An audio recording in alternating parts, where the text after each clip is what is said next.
Hi you guys, so by the title of this video, you can see that I'm going to be talking about how I'm getting out of my spiraling low care for myself. And this is just brutal honesty here. I have basically been sleeping, but it's been very bad quality. I have been addicted to my phone. I've been scrolling on social media for hours on end, getting headaches when I wake up, headaches before I fall asleep, making my sleep even less quality. I would use social media as an outlet to not have to face the negative emotions that I would feel mentally. When I would feel just the slightest bit uncomfortable, I would always reach for my phone. So I would call that an addiction. Not drinking water or eating, just not caring for myself, not doing the things that I need to be healthy and to help me feel better, truthfully. A feeling for myself that almost led to unhappy activities, because we're on YouTube and that's what we're gonna call it. Unhappy activities. The first thing that I implemented slowly but surely is decentralizing social media. With social media, we are going to compare ourselves. If you are on there all the time, or if you have insecurity issues, most people are subject to the comparison game when you are on social media.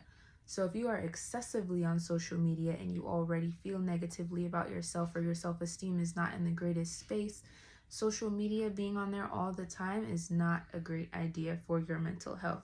This can be comparison in the form of someone's looks, the place that... My dog is snoring, I'm so sorry. The place that you are in your life. Maybe you see people that are traveling all the time. You see people that are achieving all of these different things, and you compare it to yourself, and it doesn't line up to where you want to be. I know that I've done that before. The way that someone talks, it could be the relationship that they have. It could be their finances. You have to remove social media slowly but surely from it being the only thing that you do with your time, because it's only going to cause this cycle to continue, because this is a comparison game. If you continue to compare somebody's best, which is all that they're going to show you typically on social media, you're going to see somebody's best and you're not going to see the negative sides of things. But there are definitely negative sides that we just don't see, and typically when we don't see it, we don't believe it. I mean, we're human. That's just a part of how it is.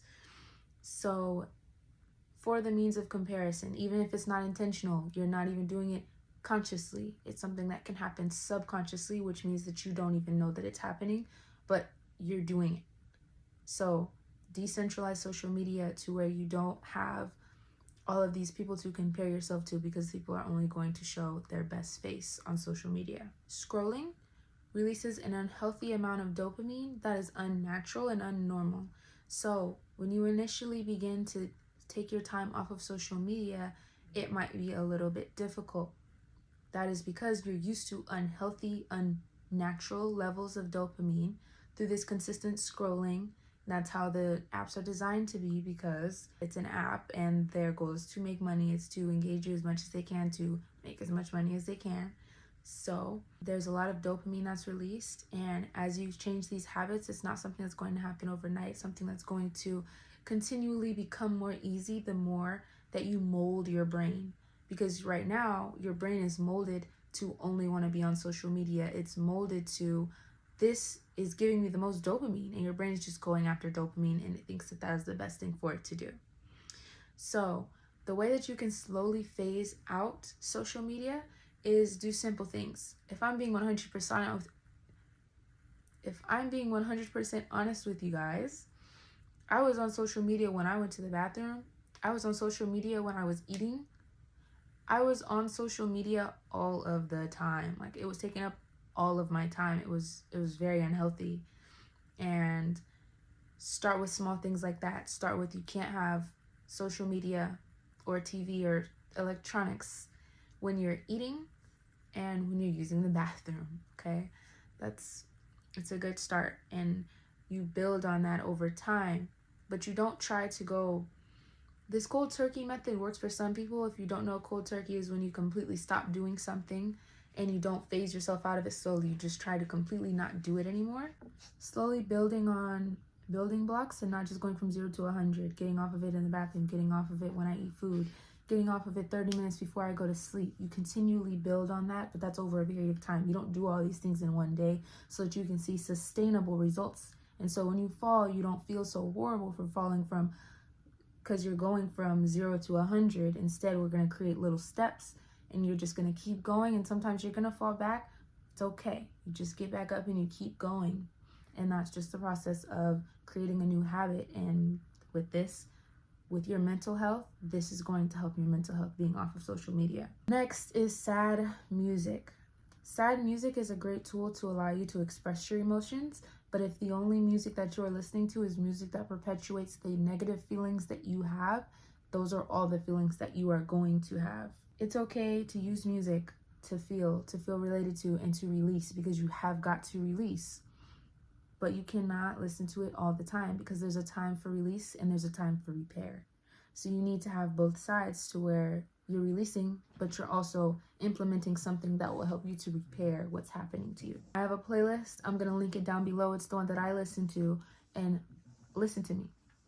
It's to reprogram your brain. Now, all these songs, a lot of them are bangers, I'm not going to lie, but I cannot lie to you. Some of the songs I don't like, but I only listen to it because I know that is reprogramming my brain to have a more positive outlook on life. I know that over time, listening to this is going to change my perspective and my mindset on where I am in my life.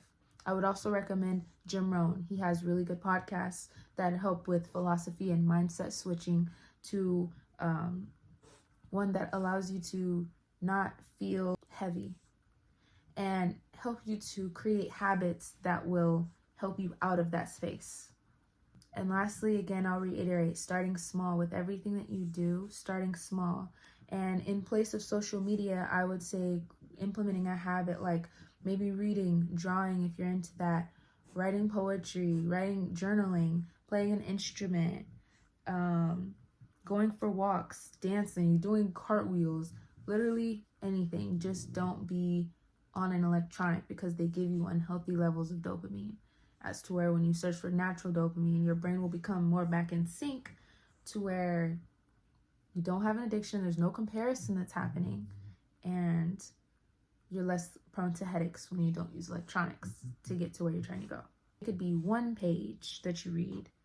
It could be picking up one sock. Oh my gosh, because my room was a mess, okay? Cleaning up your room, doing that slowly but surely over a period of time. You just have to make some progress. That's the goal. So just some progress. Don't overcloud yourself with all of these expectations that are extremely high. Give yourself expectations that are easy. Put a sock in the dirty clothes. Simple. It could be just writing one sentence of your feelings if it's journaling. So I'm currently still growing. I'm still becoming better every single day, but these are things that have helped me 100% to understand that life can get better, and it definitely helps my mental to where I don't feel like there's nothing that matters. So these are things that have helped me to come out of that mindset and have helped me grow. Now I can also go into and make another video about complete journaling, because there's so much that goes into that will really help you with low self-esteem that I still continuously do, because journaling is not a one-time thing, it's a lifestyle. So if you guys want to see a video like that, comment it below and I'll make a video on how I continually overcome that, so that you guys can also overcome the things that you guys are battling that nobody sees. And I'll continue to tell you guys as I learn new skills and new things, new epiphanies that I get about things that help me with things that I consistently struggle with. I want you guys to feel your absolute best self, and I don't want you guys to self-doubt. I don't want us to continue in these cycles of lies that our brain tells us of we're not good enough and all these different things. I want you guys to feel your most best self, your most authentic self, to express yourself and just be yourself in its fullness, because it's beautiful. I hope that you guys enjoyed this video. The comments are a safe space, so if you have anything that you are currently struggling with and you'd like to vent about it, go ahead in the comments and I'll be responding to as many people as possible. And yes, I just love you all and I want the best for all of you guys. And if you found this video helpful, please like and subscribe to see more content, or if I've helped you out in any way of the skills that I've told you guys about. All right, you guys have a great day or night. Bye, you guys.